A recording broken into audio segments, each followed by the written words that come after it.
할렐루야, 우리 서로 인사하실까요? 잘 오셨습니다. 반갑습니다.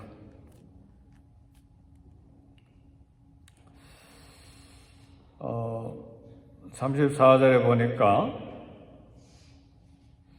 참 고통스러운 이야기가 나오는데, 나를 먹고 나를 멸하며 나를 빈그릇되게 하고 큰 뱀같이 나를 삼키고 나의 좋은 음식으로 그 배를 채우고 나를 쫓아냈다.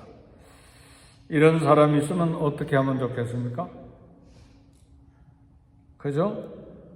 바벨론의 느부갓네살 왕이 나를 먹고 나를 멸하고 나를 빈그릇되게 하고 큰 뱀같이 나를 삼키고 나의 좋은 음식으로 그 배를 채우고 결국 나를 쫓아냈다.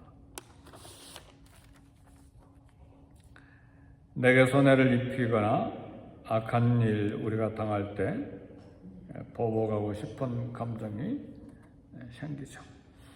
원수를 갚고자 하는 보복 심리는 인간의 자연적인 본성입니다. 그러나 성경은 우리 그리스도인들이 원수 갚는 일을 극히 경계하고 금지합니다. 원수 갚는 일은 단순한 것이 아니고 서로 대갚고, 내가 원수 갚잖아요? 그럼 그 사람도 또 나에게 원수를 대갚고, 대갚았으니까 나 또 원수 갚고, 또 원수 갚으니까 또 대갚고, 그래서 원수 갚는 일은 반복됩니다. 끝이 나지 않는 관계의 비극이 계속됩니다. 바벨론이 유다를 멸망시키고 파괴하고 가나안 땅에서 쫓아낸 일에 대해서 이스라엘 백성들은 어떻게 했는가? 바벨론에서 포로가 된 고통의 삶을 살면서 많이 성숙했습니다. 이스라엘 백성들은 힘도 없지만 칼을 들고 창을 들고 바벨론 군대를 공격할 그런 조건이 하나도 되지 않지만 그래도 기도를 했습니다. 그것이 35절입니다. 내가 받은 폭행, 내 육체에 대한 학대가 참 바벨론에 내가 내 피를 흘린 죄가 갈대아 주민에게 돌아가기를 원한다. 그러니까 내가 받은 폭행, 내 육체에 대한 학대가 바벨론에게 그대로 임하고 내 피를 흘린 죄가 갈대아 주민에게로 돌아가기를 원합니다. 그런 기도를 했습니다. 이스라엘 백성들이 자신들이 받았던 고통에 대해서 원수 갚아주기를 하나님께 기도한 것입니다. 원수에 대한 보복을 하나님께서 대행해 주시기를 청원드린 것입니다. 하나님께서 대신 보복해 주시기를 요청하고 기도하는 것은 하나님의 뜻에 맞는 일입니다. 내가 직접 원수를 갚는 것이 아니라 하나님이 대신 갚아주세요. 오늘 이것이 오늘 본문에 기록된 말씀입니다. 신명기 32장 35절에 보면 원수 갚는 것이 내게 있으니 내가 갚으리라. 하나님 그렇게 말씀하셨어요. 원수 갚는 일이 이스라엘 백성들에게 있는 것이 아니고 하나님께 있다는 말이죠. 유대 백성들, 하나님의 백성, 선민이 고통당한 것에 대한 원수 갚는 것 하나님은 내게 있다. 그러니까 이스라엘 백성들이 하나님 앞에 기도한 것입니다. 유대 백성들은 이 말씀에 순종해서 원수에 대한 보복하는 일을 하나님이 대신해 주시기를 기도한 것입니다. 우리 하나님의 자녀들의 감정, 행동에 대한 이제 교훈을 얻을 수가 있는데, 우리의 본성과 우리의 감정은 보복하려고 하는 그런 자연적인 감성 또 감정 그런 행동이 있는데, 이걸 절제하고 하나님을 의지해야 된다는 교훈을 받습니다. 우리가 잘 아는 말씀 로마서 12장 19절에 내 사랑하는 자들아 누구죠? 예수 그리스도를 믿는 하나님의 크리스천들을 말하죠. 사랑하는 자들아 너희가 친히 원수를 갚지 말라. 하나님의 말씀입니다. 직접 스스로 원수를 갚지 말고 하나님의 진노하심을 맡기라. 그러니까 고통당하고 억울한 일 당하고 그런 손해보고 하는 것, 하나님이 진노하신다는 말이죠. 그런 일에 대해서 하나님도 분노하고 계시니까 하나님의 진노하심을 맡기라. 기록되었으되 원수 갚는 것이 내게 있으니 내가 갚으리라고 주께서 말씀하시니라. 그래서 감정에 따라 분노의 본성에 따라 원수 갚으려고 하는 행동 하나님께서 금하시는 것입니다.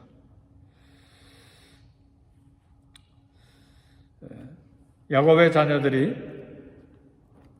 세겜성 근처에 살다가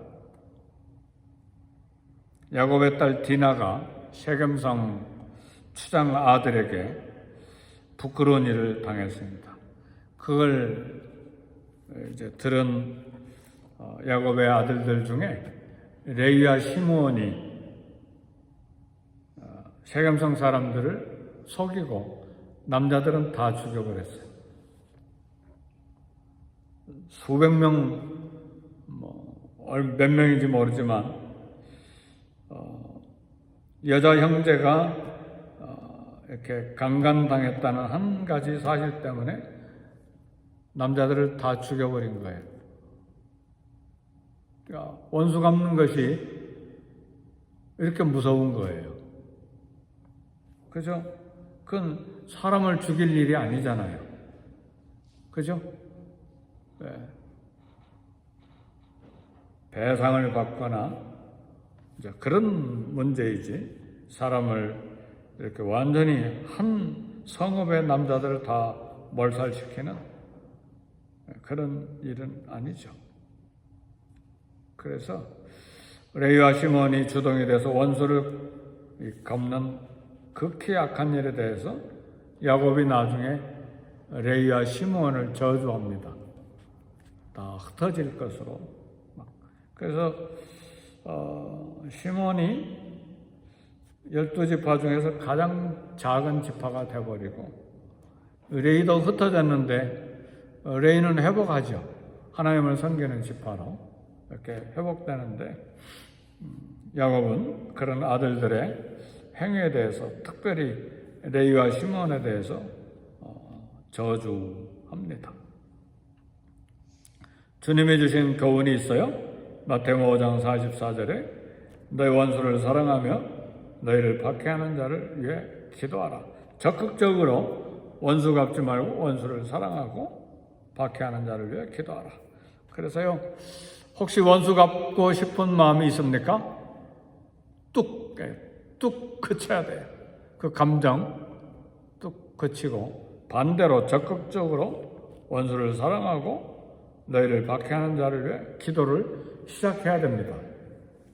그러니까 우리의 원수가 어떤 자격이 있느냐? 내 원수에게 자격이 있어요? 어떤 자격이 있느냐? 사랑받을 자격이 있어요. 너희 원수를 사랑하며. 박해하는 자는 뭘 받을 자격이 있느냐? 기도를 받을 자격이 있어요. 이거 우리 주님이 하실 말씀이에요. 그래서 혹시라도 지금 원수 갚고 싶은 마음에 막 이렇게 목에까지 차가지고 막 부글부글 끓고 있다면 스탑, 뚝 그치고 사랑하고 위해서 기도해야 합니다. 이것이 하나님의 뜻이에요. 아무리 믿음이 좋고 하나님을 사랑한다고 하지만 원수 미워하고 저주하고 그러면 믿음이 하나도 없는 거죠. 불순종하는 것이니까. 이게 우리 본성에 맞지 않는 일이지만 이렇게 말씀대로 하는 일이 나를 위해 좋고 또 상대방을 위해서 좋고 또 사회를 위해서 좋고 하나님 나라를 위해서도 유익하고 그리고 그 문제에 대해서 하나님께 맡길 때 하나님이 갚아주시는 거예요. 그래서 구약성경에 보면 이에는 이, 눈에는 눈, 동의 보상법이 있는데 눈 다쳤으면 너도 똑같이 가서 눈을 다치게 하고 이가 부러졌으면 너도 똑같이 가서 이 부러뜨리고 똑같이 원수 갚으라는 것 같지만 사실은 그것은 나를 보호하기 위한 하나님의 사랑의 법입니다. 왜냐하면 눈 다쳤다고 똑같이 눈을 어떻게 다치게 합니까? 불가능합니다.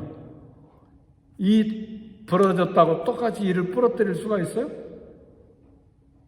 아니죠. 가서 이 부러뜨리려고 하다가 이를 왕창 부러뜨리거나 머리를 깨거나 아니면 사람을 죽이거나 그렇잖아요. 원수 갚는 일이 그래요. 베니스 상인인가 거기 보면 고리 대금업자가 막 돈 빌려주고 그대로 안 갚으니까 살을 몇 파운드 떼어내기로 그렇게 계약을 했는데 살을 몇 파운드 떼어내야 되는데 한번 생각해 보세요. 1파운드를 떼어내기로 했다. 정확하게 어떻게 1파운드를 떼어냅니까? 그 쏟아지는 피는 어떻게 해요? 결혼 재판에서 지죠. 그죠? 네. 사랑하는 성도 여러분, 근데 사실은 원수를 갚으면 속이 시원한 것 같은데 비참해집니다, 내가. 원수를 갚아버리면 내가 비참해져요. 고소한 것 같은데 절대 그렇지 않아요. 하나님 앞에 무너져 버렸기 때문에, 신앙이 무너져 버렸기 때문에. 그리고 평생 하나님 앞에 죄 짓는 거잖아요. 그죠? 우리 신앙생활하는 것이 쉽지가 않아요. 우리 시골 옆에 마을에 선생님 한 분이 계셨는데 실수했어요. 다른 여성을 사귀었어요. 사모님이 알고 막 길길이 뛰고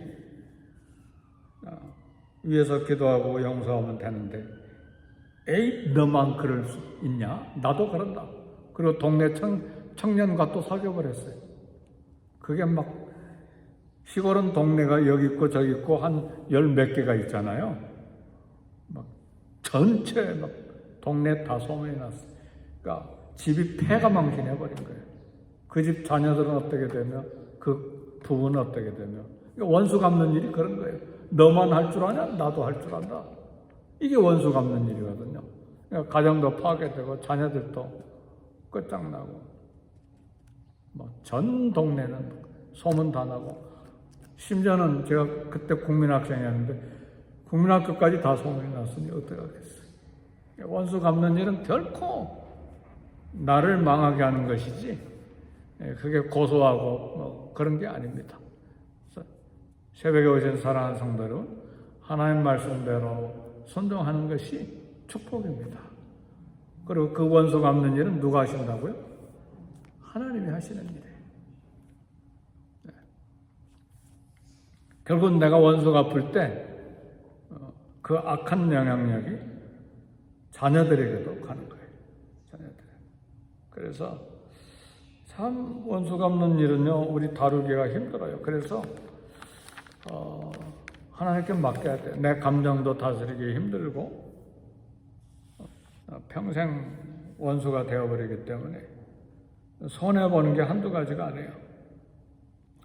용서하지 못하면 하나님 내 기도도 응답하지 않으시겠다고 기도응답도 딱 막혀버려요. 그래서 영적으로, 육신적으로, 감정적으로, 사회적으로, 가정적으로 엄청나게 손해를 봅니다. 근데 하나님께 딱 맡기고 하나님 알아서 해주시라, 하나님 딱 거기에 맞게 원수 갚아주세요. 우리는 원수 죽여주세요. 그런 기도는 하지 않지만 그 문제에 대해서 주님이 책임지시고 해결해 주세요. 하나님 해주세요. 네. 그리고 내가 하는 일은 축복하고 그리고 기도하는 것입니다. 그것이 하나님께서 원하시는 방법입니다. 그래서 원수를 스스로 보복하는 것, 하나님께 불순종하는 것이고, 원수 갚는 것, 하나님께 맡기라고 말씀하셨습니다. 원수 보복 대행자는 하나님이십니다. 그래서 원수 갚는 자는 누구라고요? 하나님이세요. 그리고 우리는 대신 원수를 선으로 대하는 것입니다. 원수를 선으로 대하는 것이 강력한 방법이고 가장 신앙적인 방법입니다. 하루아침에 그렇게 되는 건 아니에요. 고민도 많이 하죠. 감정 삭히는데도 몇 주간 걸릴 수도 있어요. 그러나 지혜자는 말합니다. 잠언 20장 22절에 너는 악을 갚겠다 하지 말고 여호와를 기다리라. 그가 너를 구원하시리라. 내가 악을 갚겠다 그렇게 하지 말고 하나님을 기다리란 말이죠. 하나님께서 하신다는 말씀이에요. 가만히 두면 하나님이 그 문제를 다루신다는 말씀입니다. 그러니까 바벨론에 대해서 바벨론이 어떻게 했어요? 이스라엘을 먹어치우고 이스라엘을 멸망시키고 빈 그릇 되게 하고 큰 뱀같이 이스라엘을 삼켜버리고 이스라엘의 좋은 음식으로 배를 채우고 결국 이스라엘을 쫓아내었는데 하나님께서 어떻게 하신다고요?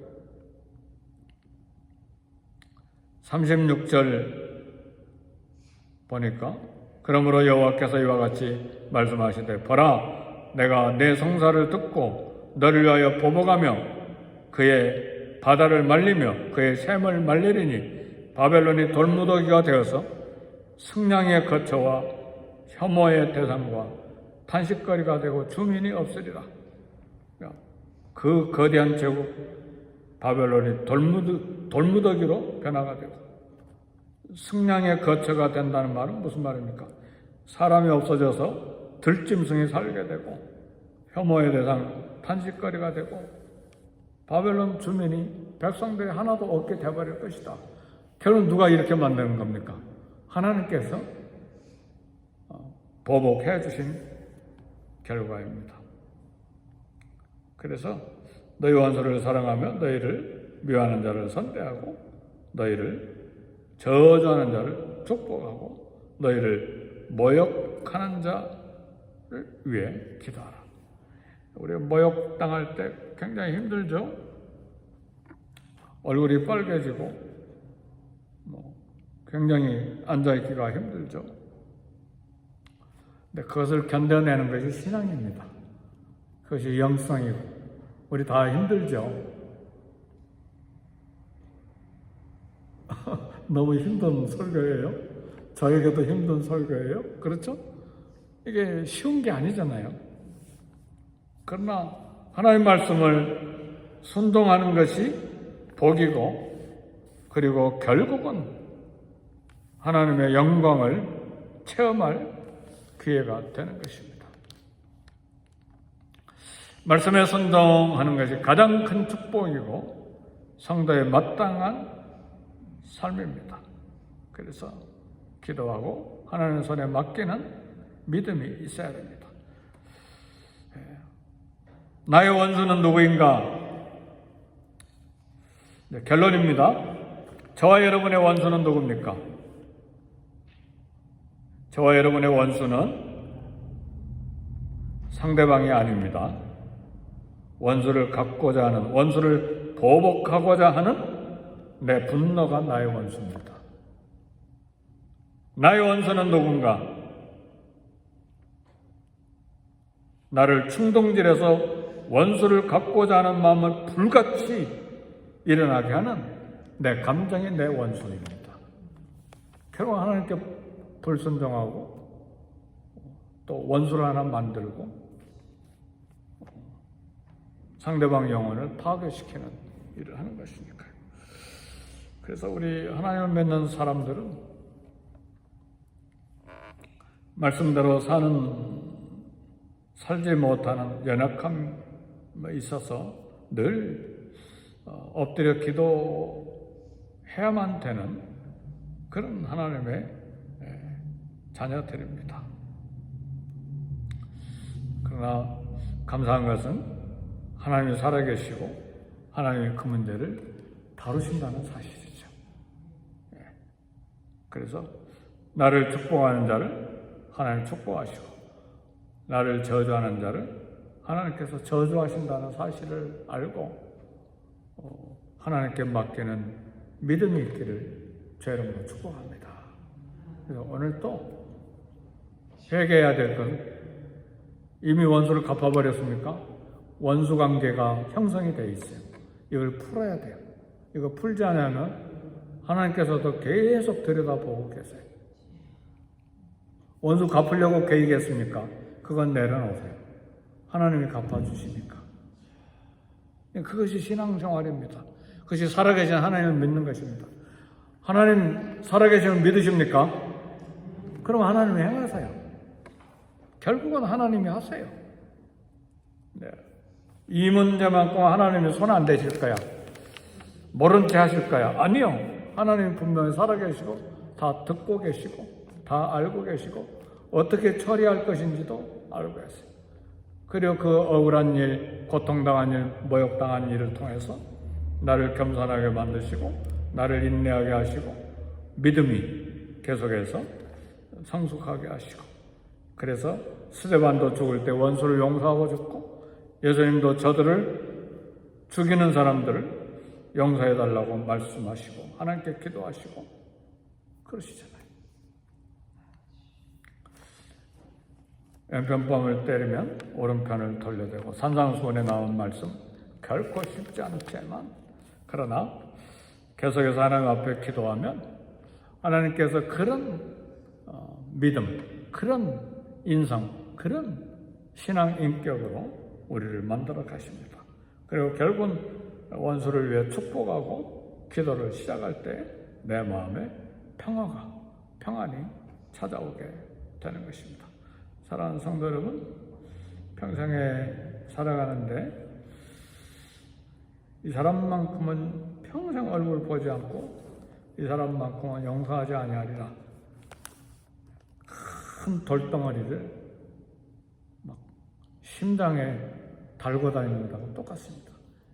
그 상대방 때문에 내가 그렇게 무거운 돌을 심장에다 팍 꽂아놓고 다닙니까? 그럴 필요 없잖아요. 내려놔야죠. 버려버려야죠. 딱 버려버리고 평안하게. 하나님이 평안을 주시기 때문에 그렇습니다. 사랑하는 성도 여러분, 우리의 감정도 연약하고 우리의 인격도 부족하고 신앙도 믿음도 기도도 다 연약하지만 그런 순종할 마음을 가지고 하나님 앞에 기도하고 이 땅을 살아갈 때 하나님께서 나를 붙들어 주시고 예수님의 길을 따라가게 하시고 예수님의 마음을 닮아가게 하시고 성령의 충만함을 주시고 결국은 원수를 불쌍히 여기는 마음이 생기고 원수를 축복하는 데까지 나아감으로 그 영혼을 건지는 복된 하나님의 자녀가 될 것이고 예수 그리스도를 닮아가는 놀라운 은혜의 사람이 될 것입니다. 우리 기도하십시다. 하나님이여, 이 아침에 저희들에게 주신 말씀, 생명의 말씀 순종하게 하시고 말씀을 지키게 하시고 따라감으로 인한 놀라운 기적과 은혜를 체험하는 우리 모두가 되게 해 주옵소서. 성령으로 충만케 해 주시옵소서. 우리 다 같이 기도하겠습니다.